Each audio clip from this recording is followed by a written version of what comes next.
Can we absorb all of a sudden 1.8 million a year? Welcome to Unfiltered. My name is Dan, and to all of our new subscribers, glad you're here. You're becoming a part of a growing community. And today we're going to be diving into a question that every Canadian is asking, whether they like to admit it or not.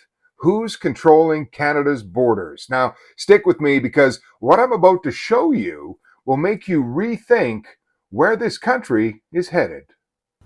There's a lot to unpack in the events of today, but let's start with the key concerns, it seems, of the majority of people who marched around Australia. They're upset that mass immigration has replaced controlled immigration. There was no one that I heard or saw who was anti-immigration. They were anti-mass immigration. And the other concern is that multiculturalism has clearly replaced assimilation. As a result, our country is changing. I don't think anyone would disagree with that. You hear that right there? That line, that could just as easily be said about Canada. People aren't anti-immigration. They're against mass immigration that feels out of control. And they're worried that multiculturalism has replaced assimilation. That's what's fueling this debate. Let's start right here at home in Alberta. Immigration isn't just a national debate. It's a provincial one. And our Premier Smith, she's leading the charge. The number of newcomers entering the country each year needs to be sustainable, and everyone wanting to come should be committed to upholding the Canadian values of hard work, love of freedom, and peaceful coexistence. Sadly, Justin Trudeau's Liberals upended Canada's immigration system for over a decade by instituting an open borders policy that permitted millions to enter Canada each year, often without any sort of proper vetting, job prospects, or needed employment skills. The results have been disastrous. Housing prices have skyrocketed. Unemployment keeps increasing as immigration outpaces job growth. And sadly, many of the divisions and disputes that plague other countries have begun making their way into ours. Further, Ottawa has ignored the request of Alberta to cut refugee claimants and student visas, and instead permit Alberta, like Quebec, to select a more sustainable and targeted number of economic migrants better able to contribute to our province's economy. Premier Smith, frankly, she's pretty blunt about how she sees it. So between 2009 and 2019, and remember we had different banners of governments under that period of time, historic international inflow was 0.6% of the population. So with 42 million people, that would be about 252,000. Last year it was 1.8 million. So you can see something has gone a little askew in our historic practices. And that's what we're talking about, is that level, if historically we were able to absorb 252,000 a year, can we absorb all of a sudden 1.8 million a year? And that is the question that we're having. The Premier of Alberta lays it out pretty clearly. The pressure's real and Albertans are feeling it. What is the province of Alberta wanting to do about the immigration issue?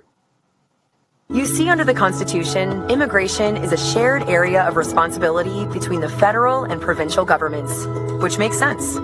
Essentially, the federal government gets to decide who they let into Canada, but it's up to the provinces to provide the vast majority of the social programs that newcomers need.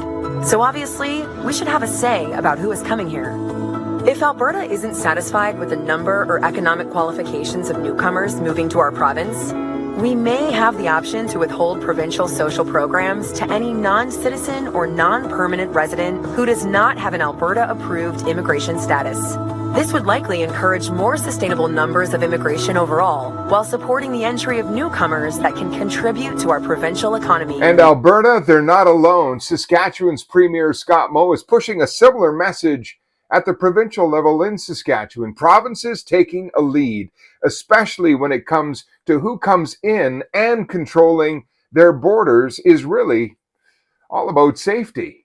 Which we've worked closely with our federal government on border security, enhancing our border security, because herein lies an opportunity for us, not just as Canadians, but to do our part to ensure that we have a secure border on behalf of everyone that lives in North America, whether that be drugs, whether that be asylum seekers, whether it be illegal migrants, but to work together, hand in hand with the American administration, to work together for us as a province with the resources that we have, but to do what we can to, one, take care of ourselves, two, to enhance the Canadian initiatives and some of the enhanced Canadian initiatives when it comes to border security, but at the end of the day, keep the communities where each of us live and where our families live safe. And this is the tug of war we're in. Provinces are pulling one way, Ottawa is pulling the other, and Alberta in particular isn't just a player in this story. They're a magnet. Between 2016 and 2021, Alberta took in 14.5% of Canada's new permanent residents. That's way above their population share. The cities of Calgary and Edmonton alone absorbed more than 11% of the national intake. That's a disproportionate draw, and it shows the pressure the province of Alberta is under. Now, let's zoom out a little bit. In immigration Canada as a whole, it shifted massively in just a decade. Under Stephen Harper, immigration averaged about 257,000 permanent residents a year. Asylum claims, less than 20,000. That's a controlled, steady system. Then came the Trudeau era.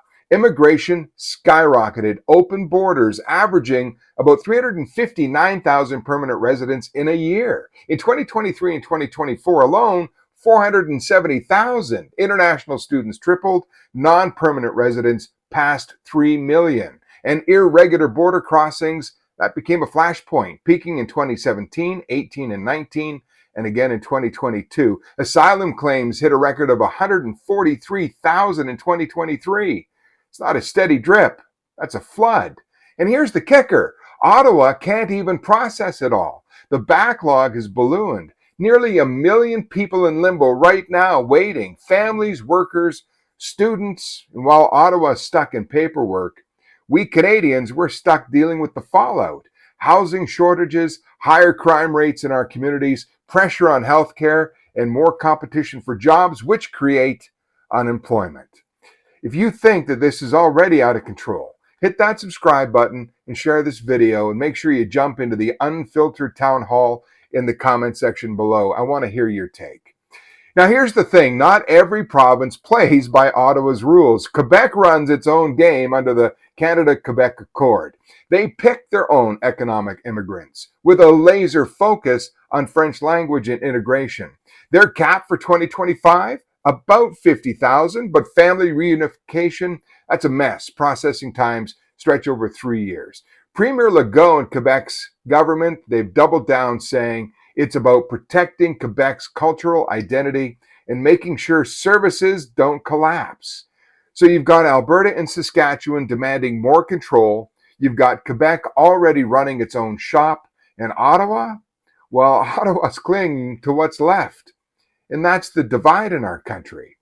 If you're still with me, drop a super thanks and a hyperlink for this video. It tells me this message matters. And this isn't just about Canada. Around the world, people are waking up to the same reality. Let me put it in plain English. People aren't anti-immigration. They're anti-mass immigration. They're tired of seeing multiculturalism replace assimilation. And because of it, their countries feel like they're changing faster than anybody voted for. Does this sound familiar?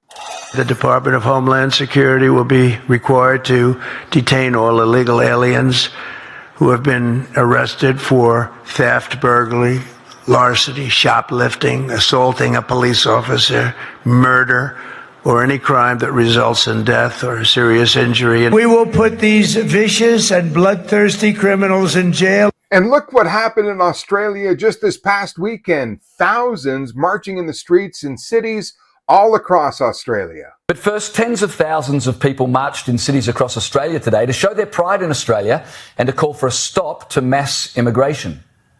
Look at the United States, Trump pushing mass deportation, the UK backlash over open borders. This is the global wave, and Canada, we're right in the middle of it.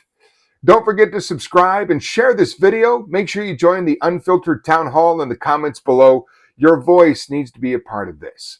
Okay, this tweet here from Calgary MP, Conservative MP, Michelle Rempel-Gardner, it gets to the heart of the matter. The Conservative Party is going to table a bill this fall to end what they call a two-tier justice system. They're arguing that judges currently have the discretion to give lighter sentences to non-citizens to prevent them from being deported. Let's hear from Pierre Poilievre. Michelle Rempel's bill. She's announcing she's bringing in a bill saying that immigration status should not be used by judges to reduce the sentences of convicted criminals. You know, the other day we had a judge who said, well, this individual is a non-Canadian, and if they get a high conviction, they'll be deported from the country. Well, that's what we want. If someone commits a crime when they're here as a visitor, we want them to do a sentence in prison and then get the hell out of Canada. And here's the part no one wants to say out loud. When borders look open, people just don't see newcomers. They see gangs, drugs, trafficking, and fraud. They see chaos. And whether it's perception or reality, that fear is reshaping our politics. If you want to support this work directly, you can buy me a coffee and hyper this video. Links in the description. Every bit helps to keep this conversation alive here at Unfiltered.